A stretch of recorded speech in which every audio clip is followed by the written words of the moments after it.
Real analysis हम लोग कर रहे थे। सेमेस्टर 5 थर्ड ईयर का है मैथ्स। एंड फर्स्ट यूनिट की अगर हम बात करें तो फर्स्ट यूनिट में 2 चैप्टर आते हैं, चैप्टर 1 एंड 2। चैप्टर 1 कर रहे थे, 1.1 तक हो चुका था। 1.1 के बाद इम्पॉर्टेंट थ्योरम है, एक डरबक्स थ्योरम, बहुत इंपॉर्टेंट है, पिछले लेक्चर में कराई थी। इस लेक्चर में हम देखेंगे कंडीशंस ऑफ इंटीग्रेबिलिटी। ठीक है, 2 थ्योरम है और एक ही 3 थ्योरम टोटल करनी है इस लेक्चर में। पहली थ्योरम देखो, the necessary and sufficient condition for a bounded function F.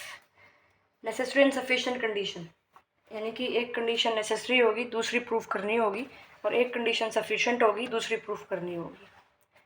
Bounded function F, bounded function का मतलब क्या होता है? ये अगर एफ एक्स एक बाउंडेड, थ्योरम मत पढ़ो, सिर्फ बाउंडेड फंक्शन का मतलब बता रही हूँ यहाँ से।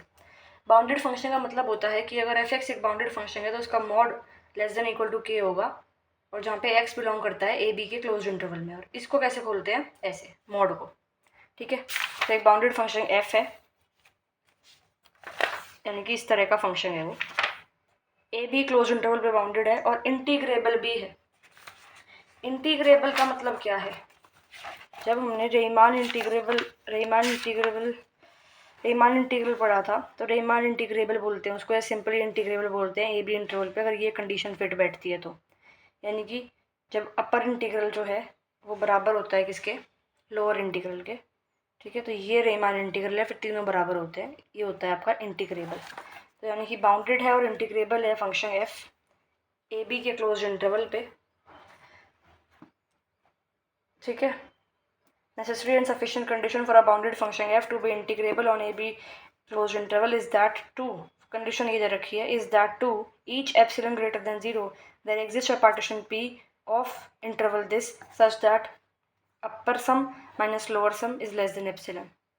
मतलब अगर एक फंक्शन बाउंडेड और इंटीग्रेबल है तो वो इस कंडीशन को सेटिस्फाई करेगा for every epsilon greater than 0। तो ये नेसेसरी कंडीशन ये है कि फंक्शन बाउंडेड है और इंटीग्रेबल है, ये प्रूफ करना है। फिर सफिशिएंट कंडीशन ये है कि ये आपको दे रखा है, प्रूफ करना है कि फंक्शन जो है आपका इंटीग्रेबल है। ठीक है, अब देखो, condition is necessary, function F integrable लेके चलते हैं इस इंटरवल पे। तो इंटीग्रेबल है तो अभी बताइए, इंटीग्रेबल की कंडीशन ये होती है ना कि रीमान इंटीग्रेबल बराबर है अपर इंटीग्रल और लोअर इंटीग्रल के, जहाँ पे एप्सिलॉन ग्रेटर देन 0 है। ठीक है, अब देखो ये आपका क्या है? Upper integral. अपर इंटीग्रल क्या होता है कि आपने लोअर सम का सेट बनाया और उसमें से जीएलबी चूज करा, उसको हम कहते हैं अपर इंटीग्रल। सिमिलरली ये क्या है? Lower integral. तो लोअर इंटीग्रल क्या होता है कि आपने लोअर सम का सेट बनाया, उसमें से एलयूबी यानी कि लीस्ट अपर बाउंड चूज किया, और वो आपका हो जाता है फिर लोअर इंटीग्रल।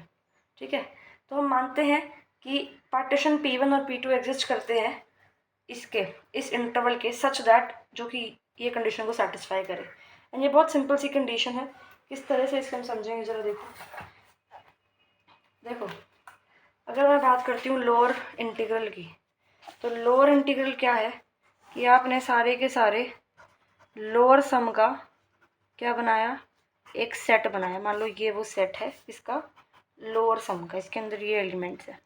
ठीक है, तो लोअर सम के सेट का लीस्ट अपर बाउंड चूज करा।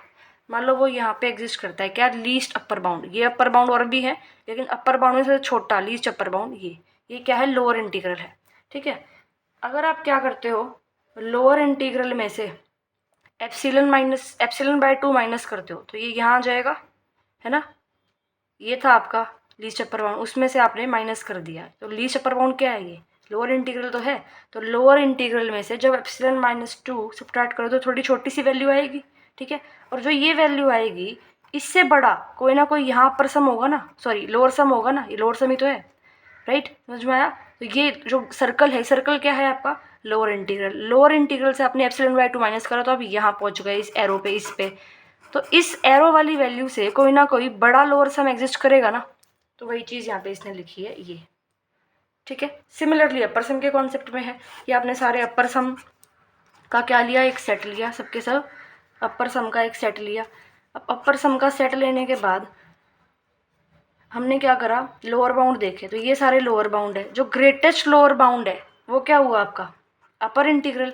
और उस अपर इंटीग्रल में अगर आपने एप्सिलॉन प्लस 2 कर दिया, एप्सिलॉन बाय 2 ऐड कर दिया, एप्सिलॉन बाय 2 ऐड कर रहे हो किसमें, अपर इंटीग्रल में, तो कहीं यहाँ आओगे, मान लो एप्सिलॉन बाय 2 ऐड करके इसके अंदर आप यहाँ आ गए, 1 में 1 ऐड, ये 1 है ये 2 है, 1 में 1 ऐड करो तो यहाँ आ रहे हो ना, समझ में आ जाए, यहाँ से यहाँ आते हैं ऐड करके, एप्सिलॉन बाय 2 ऐड करा अगर हमने, तो इस वाली पोजीशन से कोई ना कोई छोटा यहाँ अपर सम एग्जिस्ट करेगा, तो वही आपने ये कंडीशन यहाँ लिख दी, ठीक है। अब जब आपको पता है कि जो ये क्या है, ये यहाँ डैश लगा हुआ है, ठीक है, ये क्या है, लोअर इंटीग्रल, लोअर इंटीग्रल किसके बराबर है, रीमान इंटीग्रल के, तो इसकी जगह में ये लिख देंगे, सिमिलरली इसकी जगह लिख देंगे एप्सिलॉन बाय 2 माइनस, और इस इंटीग्रल की जगह यानी कि अपर इंटीग्रल की जगह में ये लिख देंगे, तो ये आ गया, ठीक है। अब P1 और P2 हमने 2 पार्टीशन लिए थे, उसकी रिफाइनमेंट मान ली हमने P, ठीक है। अब रिफाइनमेंट, कॉमन रिफाइनमेंट ये बताई थी ना, P1 और P2 2 पार्टीशन है, अगर P1 यूनियन P2 करते हो तो जो ये P स्टार बनता है उसको हम कॉमन रिफाइनमेंट बोलते हैं, ठीक है। तो ये P हमने कॉमन रिफाइनमेंट मान ली किसकी, P1 और P2 की, उसका यूनियन करके आती है कॉमन रिफाइनमेंट।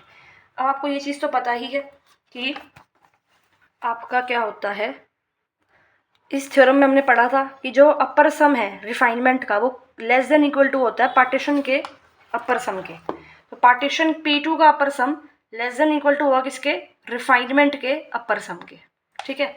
ओके, अब ये चीज़ कहाँ से आई, यहाँ से, ये देखो अपर sum of P2 less than है इससे, तो हमने ये लिख दी, ये चीज़ यहाँ पर लिख दी, ठीक है।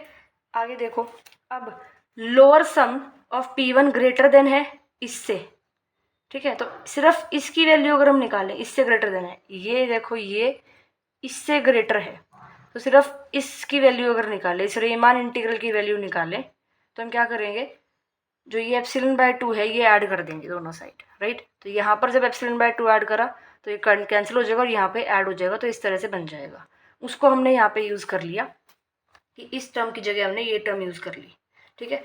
फिर ये जो है epsilon bye 2 plus epsilon bye 2 epsilon बन जाएगा, और ये जो है इससे लेस है, एंड ये मैं निकाल दूँ, बेसिकली ये जो है इससे लेस है, और इसको हमने वहाँ शिफ्ट तो नहीं करेंगे, क्या करेंगे, दोनों साइड इसके अंदर और इसके अंदर दोनों side lower sum of partition P subtract कर देंगे, तो यहाँ से कैंसिल हो जाएगा, यहाँ सब्ट्रैक्ट हो जाएगा, यहाँ सिर्फ एप्सिलॉन बच जाएगा, ये हमें प्रूफ करना था। कंडीशन इज सफिशिएंट वाले केस में क्या है, ये वाली कंडीशन हम लेके चलेंगे, ये कंडीशन हमें गिवन है, ये कंडीशन हमें गिवन है, प्रूव करना है हमें ये, ठीक है। तो देखो एप्सिलॉन ग्रेटर देन 0 है, P पार्टीशन है AB इंटरवल पे, और ये आपको गिवन है, ठीक है। अब ये चीज़ हमने करी थी, मतलब ये चीज़ आपको पता होनी चाहिए बेसिकली, कि जो लोअर सम है वो अपर सम से कम छोटा होता है, राइट। अपर पता ही है ना ये सिचुएशन, तो आपको ये कंडीशन तो पता ही है कि लोअर सम हमेशा अपर सम से लेस देन इक्वल टू होता है। देखो स्टार्टिंग में पढ़ा था हमने, ये रहा कि लोअर सम एक पार्टीशन P का लेस देन इक्वल टू होता है upper sum of partition P, तो lower sum of partition P is less than equal to upper sum of partition P। अब ये देखो ये कैसे आया, लोअर इंटीग्रल जो है वो लेस देन इक्वल टू होता है अपर इंटीग्रल के, तो ये तो हमने कल वाले लेक्चर में ही पढ़ा है कि देखो lower integral less than equal to होता है अपर इंटीग्रल के, ठीक है। तो ये चीज़ ही समझ में आ गई कि लोअर इंटीग्रल लेस देन होता है अपर इंटीग्रल के। अब देखो अपर इंटीग्रल है क्या, अपर इंटीग्रल है सारे के सारे अपर सम का क्या है, ये ग्रेटेस्ट लोअर बाउंड है ना, अपर इंटीग्रल सारे के सारे अपर सम का GLB है, तो अपर सम बड़ा होगा ना इससे, सिमिलरली यहाँ पे, तो ये इक्वेशन हमने इस तरह से बना ली, ठीक है। फिर हमने इस इक्वेशन को यहाँ पे यूज़ किया है, बेसिकली हमने क्या किया है, इसको सब्ट्रैक्ट करा है अपर इंटीग्रल को लोअर इंटीग्रल से, अपर इंटीग्रल बड़ा होता है राइट, तो लोअर इंटीग्रल छोटा होता है, तो ये वैल्यू हमेशा पॉजिटिव होगी। सिमिलरली ये कि अपर सम बड़ा है लोअर सम से, तो ये वैल्यू भी पॉजिटिव होगी, और एप्सिलॉन क्या है, ग्रेटर देन 0, बट एप्सिलॉन से कम होगी, ठीक है। अब एप्सिलॉन ग्रेटर देन 0 है, और ये जो चीज़ है ये लेस देन एप्सिलॉन आ रही है, राइट।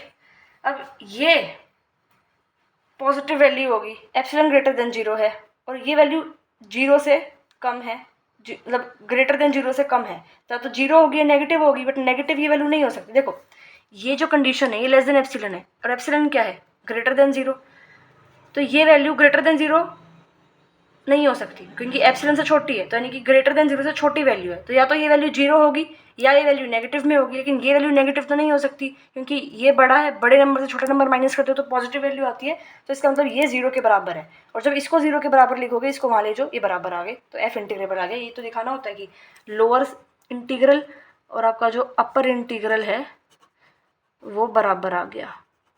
ठीक है, फिर देखो सेकेंड फॉर्म, इसी थ्योरम की सेकेंड फॉर्म। इसमें क्या है, बाउंडेड फंक्शन एफ इंटीग्रेबल है इस इंटरवल पे इफ एंड ओनली इफ दे दिया for each epsilon greater than 0, तो there corresponds a delta greater than 0 such that for every partition P of this interval with norm less than epsilon, ये condition है। अब हम देखते हैं कंडीशन इज नेसेसरी। बेसिकली हमें एफ दे रखा है क्या, इंटीग्रेबल, पहले नेसेसरी इफ एंड ओनली है ना, तो नेसेसरी एंड सफिशिएंट कंडीशन यहाँ भी देखनी पड़ेगी हमें। तो कंडीशन इज नेसेसरी, एफ क्या है, इंटीग्रेबल है इस इंटरवल पे, तो यानी कि इंटीग्रेबल है, यानी कि ये चीज़ होगी कि अपर इंटीग्रल बराबर होगा लोअर इंटीग्रल के, जो कि बराबर होता है रीमान इंटीग्रल के। फिर हम यूज़ करते हैं डरबक्स थ्योरम, क्योंकि जो नॉर्म वाला कॉन्सेप्ट है कहीं ना कहीं डरबक्स थ्योरम का ही है। ठीक है, डरबक्स थ्योरम में अगर आपका एप्सिलॉन, ये डरबक्स थ्योरम है, एप्सिलॉन ग्रेटर देन 0 है, तो बाय डरबक्स थ्योरम एक डेल्टा एप्सिलॉन के कोरस्पॉन्ड लाई करेगा, वो भी ग्रेटर देन 0 होगा, सच दैट जो पार्टीशन पी है ए बी पे, जिसकी नॉर्म जो है लेस देन एप्सिलॉन है, तो ये कंडीशन आपकी होगी ये वाली, ये ठीक है, कि पार्टीशन पी का जो अपर सम है वो छोटा होगा अगर आप उस फंक्शन एफ के अपर इंटीग्रल में एप्सिलॉन ऐड कर दो तो। ठीक है, तो ये है, बस हम क्वेश्चंस में थ्योरम प्रूव करने के लिए एप्सिलॉन नहीं लेंगे, एप्सिलॉन बाय 2 यूज़ करते थे, वो जैसे मैंने यहाँ पे भी एप्सिलॉन बाय 2 है, बाद में उसको एप्सिलॉन में कन्वर्ट किया था, तो यहाँ पर भी इसको हम एप्सिलॉन बाय 2 ले लेते हैं। और ये यहाँ पे किसके बराबर है, इसके बराबर है, तो यहाँ पे इस इंटीग्रल की जगह हमने ये लिख दिया। सिमिलरली फॉर लोअर सम ये उठाया हमने, माइनस एप्सिलॉन बाय 2 करेंगे, और ये किसके बराबर है, इसके बराबर है, तो ये लिख दिया इन दोनों से। ठीक है, फिर हमने क्या लिया, ये वाली टर्म ली और ये वाली टर्म ली, माइनस का साइन कर दिया है दोनों साइड हमने। ठीक है, तो ये minus lower sum of function F corresponding to partition P, minus करेंगे तो जो ये है आपकी इनइक्वालिटी ये अपोजिट हो जाएगी, और यहाँ पे माइनस, ठीक है, 2 और 3 को ऐड कर रहे हो इस इक्वेशन को और इस इक्वेशन को ऐड कर रहे हो, तो आपके पास ये आ जाएगा, ये आपको प्रूव करना था। अब कंडीशन इज सफिशिएंट में हम एप्सिलॉन ग्रेटर देन 0 हमें गिवन है, ईच पार्टीशन की नॉर्म जो है वो लेस देन डेल्टा है, ये चीज़ आपको गिवन है, ये चीज़ हमें प्रूव करना है, तो ये चीज़ गिवन है। ठीक है, तो अपर सम माइनस लोअर सम करोगे तो वो लेस देन एप्सिलॉन है, आपको पता है ही, ये वाली चीज़ तो आपको पता है, ये भी समझाई है मैंने ये, तो इसमें हमने इसको यूज़ करा। फिर जो फोर्थ इक्वेशन है, इस इक्वेशन को इसमें यूज़ कर दिया, सिमिलरली इस टाइप का कंसेप्ट किया है, ग्रेटर देन 0 है एंड दिस इज इंटीग्रेबल, खत्म। तो इस थ्योरम से हमें पता लग सकता है कि अगर बाउंडेड फंक्शन एफ है, अगर वो इंटीग्रेबल है इस इंटरवल पे, इफ एंड ओनली इफ ये कंडीशन वो सेटिस्फाई करेगा। अगर ये कंडीशन सेटिस्फाई हो रही है एक फंक्शन की, तो वो फंक्शन बाउंडेड है और इंटीग्रेबल भी है, और अगर एक फंक्शन बाउंडेड और इंटीग्रेबल दोनों है तो वो इस कंडीशन को सेटिस्फाई करेगा। ये बेसिकली इस थ्योरम में हमें बोला गया है।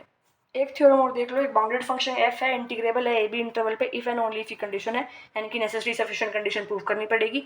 There exist a number I such that for each epsilon greater than 0 there exists a partition P of interval AB such that upper sum of P minus 1 का mod less than epsilon और I minus lower sum of P का mod less than epsilon। ठीक है, तो condition is necessary में हम लेके चलेंगे कि F जो है वो इंटीग्रेबल फंक्शन है और ये एप्सिलॉन ग्रेटर देन 0 एक रियल नंबर एग्जिस्ट करता है पार्टीशन P के लिए, इस तरीके से कि ये जो चीज़ है ये होगी, राइट, ये तो हमें पता ही है यहाँ से, तो इसका मोड भी लेस देन यही होगा क्योंकि मोड पॉजिटिव है, इस तरह से।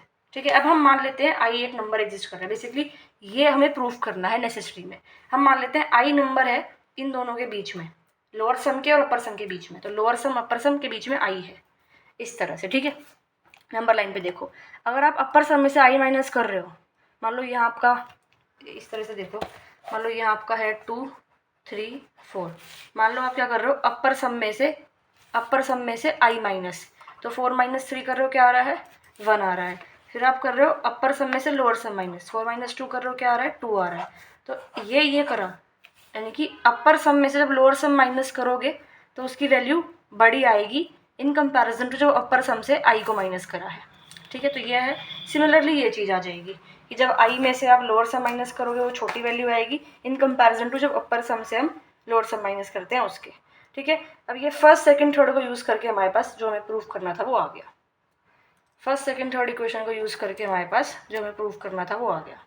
ठीक है, अब कंडीशन इज सफिशिएंट देखते हैं। सफिशिएंट कंडीशन में क्या है, आपके पास ये चीज़ गिवन है और हमें प्रूफ करना है कि एफ जो है वो इंटीग्रेबल है।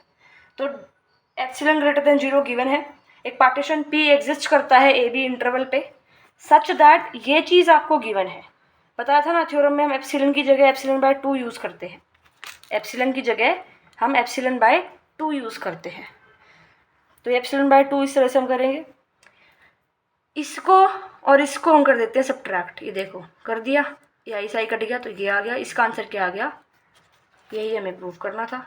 ये चीज़ इंटीग्रेबल के लिए ये चीज़ प्रूफ करनी थी एंड ये हमने प्रूफ कर दिया। तो एफ फंक्शन इंटीग्रेबल है ए बी पे। So this was all for this video. Next video में हम ये देखेंगे, ये वाला टॉपिक, इसके अंदर आपकी 3 थ्योरम आती है, तो यहाँ तक नेक्स्ट वीडियो में देखेंगे।